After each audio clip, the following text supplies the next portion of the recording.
Hello! Welcome to Mr. Moon's end of the month retro gaming pickup series. I just woke up. It's actually Friday morning that I'm filming this. I normally film this on Thursdays, but I did film it last night, but it was really rambly and not very good, and so I decided to reshoot it right after waking up. I need a haircut. That's besides the point. Let's get on with the show. Now before I say anything, this is kind of my space to talk about announcements and stuff like that, because I kind of like to keep my videos very self-contained, not have any, weird information in them. And so, I do want to say that, yeah, this month was a month entirely of, dumb filler content that not many of you actually want to watch. I apologize for that. It's been kind of a busy month for me. It's been kind of crazy last couple months. This next month, I'm going to have some stuff coming out that's, actual content. Stuff like Me Smash is, kind of a side thing that, I'm just kind of making for fun. But, yeah, I'm excited to have November be a really good month for content on my channel. Other than that, what else? I don't know. Why is my battery running low? Okay, I just woke up and I gave my battery a quick charge. Yeah, so like I said, I gotta reshoot this. I rambled a lot yesterday when I filmed it. Honestly, the day that this is uploaded, the day that you're watching this, if you watch my channel religiously, all two of you that do, yeah, it's probably Saturday, honestly. I have work today. I have work every Friday. Makes it hard to make YouTube videos that are uploaded that day. But anyways, not important. Rest of my announcement, I think I already said everything. November's going to be a good month. Halo vs. the World Volume 2 Part 2 should be coming soon. I have everything I need for it. I just need to gather the footage. But anyways, with that, let's go on with the pickups. So our first segment of the day, obviously, is What's in the Box? That movie's 7. Anyways, let's find out what's in the box. So I actually traded in one item from that, and I'll just kind of expose myself here. It was Beyond Two Souls with Willem Dafoe and Ellen Page, and the reason I did that was because it looked really boring. Last time I filmed this, I rambled for about 3 minutes about why I don't want it, and I do want to keep Heavy Rain. But basically, in short, Heavy Rain is interesting because it's goofy and dumb. Beyond Two Souls isn't necessarily goofy and dumb, it's just a very mediocre film as a choose-your-own-adventure video game.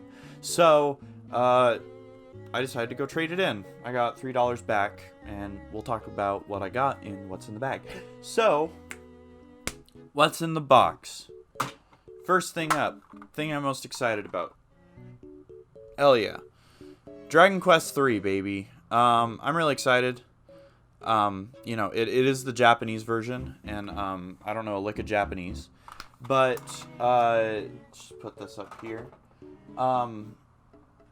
But the thing that I'm kind of excited about with that is that I am going to be starting learning Japanese pretty soon, and that's just going to be a really useful that's going to be a real useful resource for me to study the language because I'm fluent in Korean.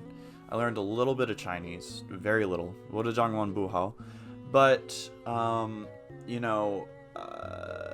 my cousin, who's half Japanese, told me, hey, I'm pretty sure it would be a lot easier for you if you learn Japanese coming out of Korean. And also, since my uncle's from Japan, I might as well learn it. But, yeah, so that'll be a useful resource to kind of learn the language. These Famicom games, it's called Family Computer for a reason. They're made for kids, and families and stuff. So they're built to be easy to understand. A lot of them are actually almost completely in English. Like Mappy here is pretty much entirely in English, but a few other games aren't. So yeah, I'm going to use this as a Japanese studying tool. And no, I'm not going to make a dumb monthly series based off of that, because apparently it made some people mad, even though it was one of my most popular series for a while. But anyways, yeah. Yeah, so that's, I'm excited for that. Anyways, moving on. I got another big, JRPG series game that I've never heard of before, and Final Fantasy XII, The Revenant Wings for the Nintendo DS. Yeah, I'm excited to play this. I've never played Final Fantasy XII before. Yeah, I kind of remember what it is. I think Final Fantasy XII or Final Fantasy XI was the one that they came out with that was the first MMO. So not Final Fantasy XIV, that MMO that got like kind of remade in A Realm Reborn. It's really popular now. I think even more so than WoW, apparently. But anyways, yeah, either Final Fantasy XII is the one they released after the MMO, or it is the MMO. So this, I guess, is some Nintendo DS spin-off game, kind of like, what is it, Crisis Core, with Final Fantasy VII. Can't really think of anything else. Final Fantasy X2, those spin-off games that they make based off of their games, because Final Fantasy is more of an anthology than it is an actual series with a cohesive storyline put through it. It's just all multiverses, and so I'm excited to try it out. I'm not very familiar with the Final Fantasy XII lore or anything like that. I'm more familiar with Final Fantasy III, Final Fantasy IX, Final Fantasy VII, Final Fantasy X, those games, and Final Fantasy I, obviously. I love that game. But,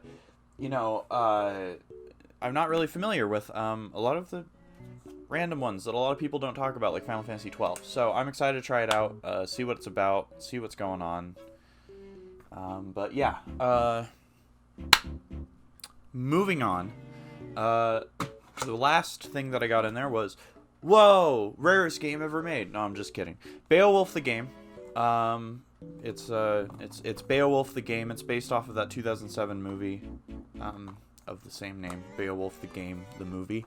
It's that really weird, like, Uncanny Valley movie that I watched 4 seconds of, realized it was one of those weird Uncanny Valley movies, and just decided not to watch it. All I know about Beowulf is that I had to study it in mythology class at length, and that was fun. I don't know anything about the movie. I don't know if there's anything unique about it, but it looks fun. It looks like a little action game that I can just pop into my PSP, and I always like having new PlayStation Portable games that aren't just dumb puzzle platformers. So yeah, that's it for what's in the box. So we're gonna move on to our second segment, and you know what it is. It's what's in the bag. So yeah, I traded in that stupid, boring Beyond Two Souls, and I picked up something kind of fun called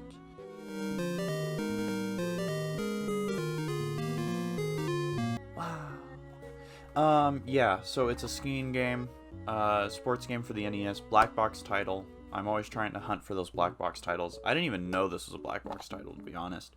I didn't know this existed. This is one of the few games. I saw it on the shelf and I was like, I've never heard of that before.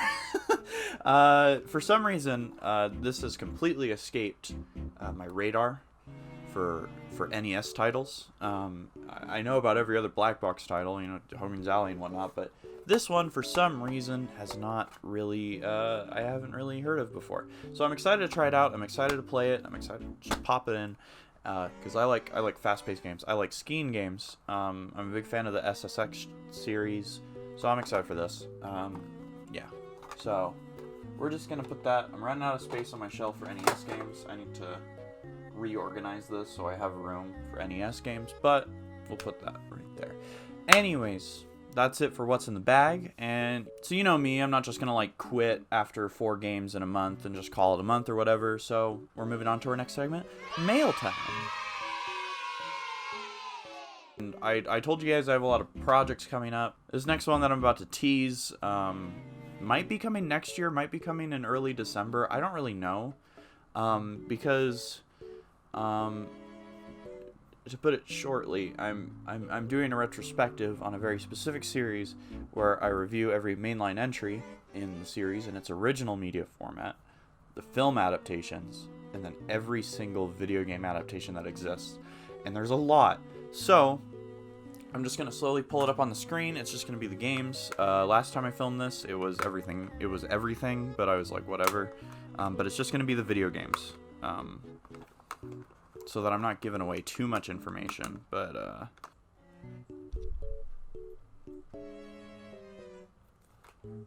yeah, so Harry Pothead. I don't want to give too many details of what I'm going to do or when I'm going to do it, but basically, I'm doing a series on the Harry Potter franchise, and I picked up pretty much every video game adaptation of Harry Potter and the Philosopher's Stone, the Sorcerer's Stone, whatever you want to call it. Over here in the US, it's Sorcerer's Stone, and I had to get the US versions of like all the console games because I could have gotten away with getting the European version of like the Game Boy games, but I didn't care enough to pay extra to have it shipped from England. So what's the first thing that I got? The first thing I think I got was Harry Potter and the Sorcerer's Stone for the PlayStation 1. And you know, it's hard to run PAL titles on NTSC consoles, so you know I had to get Sorcerer's Stone. But yeah, I'm actually currently playing this. It's way more fun than I expected. I expected it to be really janky based on my first impressions of the game when I emulated it like a month ago. And no, I'm having a ton of fun with it. I literally got addicted last night to the point that I couldn't edit this video last night. Or I didn't edit this video last night. I literally got addicted to this game. So, this is loads of fun. I'm just going to put this right here because the disc is currently in my PlayStation. But, next thing that I think I got was the remake. Harry Potter and the Sorcerer's Stone for the PlayStation 2. Now, fun story about this is that it is worth $80 for the GameCube version, and I was bidding for the GameCube version. I settled for the PlayStation 2 version. I don't even currently have a PlayStation 2 on me, so I had to mod... Please? I had to mod my PlayStation 3 so that it could run this via an ISO, so I didn't really need to buy this anyways, but I did, and I'm getting a PlayStation 2 so that I can play it on original hardware without any technical hiccups. So I got that. I just finished playing through it the first time again, and oh man, it was fun, but it is way jankier than I remember. The camera controls, I don't know if it's just technical issues. I remember the first half of the game I was running off of component cables, and it was super dark. And when I finally upgraded to composite cables with my PlayStation 3, it was a lot better. And so I'm sure when I play this on original hardware, it'll be better, but yeah. My first impressions of playing through the entire game and 100% completing it was that I got frustrated a lot, but I did have a lot of fun otherwise. But anyways, moving on, I think the next thing that I got was this. I actually probably got this first if I remember correctly, but let's hold this up to the screen and pull focus. So Harry Potter and the Sorcerer's Stone for the Game Boy Color.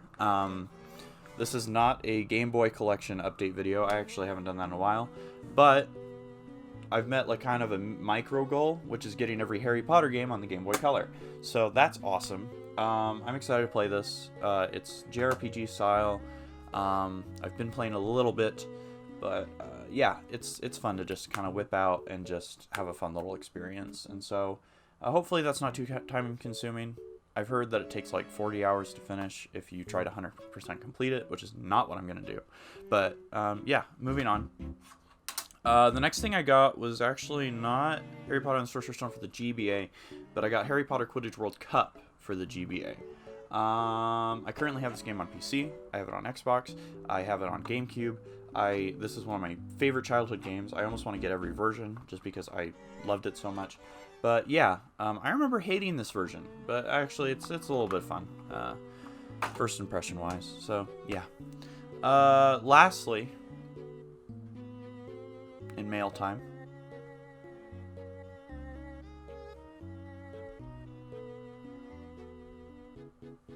Is that legible? Okay. Harry Potter and the Sorcerer's Stone for the Game Boy Advance. This game sucks. Yeah, so it's actually like a fair bit of fun when the controls and the perspective that it's in is not extremely frustrating. This game needs a lot of polish. I'm excited to play its sequels, but yeah, it's all right. But yeah, so I picked this up, you know, obviously to complete the collection, and I have the game on PC, but I just have it digitally because it is in fact abandonware. And I didn't really bother buying it actually on PC.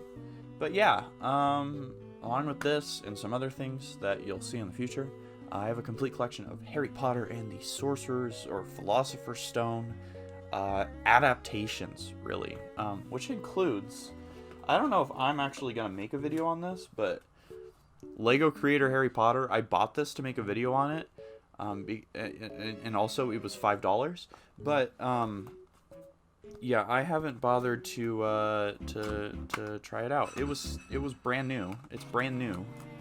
It still has the warranty card and everything, but yeah, I didn't buy that this month. I bought that like a year ago. But anyways, with that, I think that's it. That's everything that I have. This isn't like a trading card game collection video. Otherwise, I would show you all of my flippin' Yu-Gi-Oh cards that I got this month, or other trading card games that shall not be named.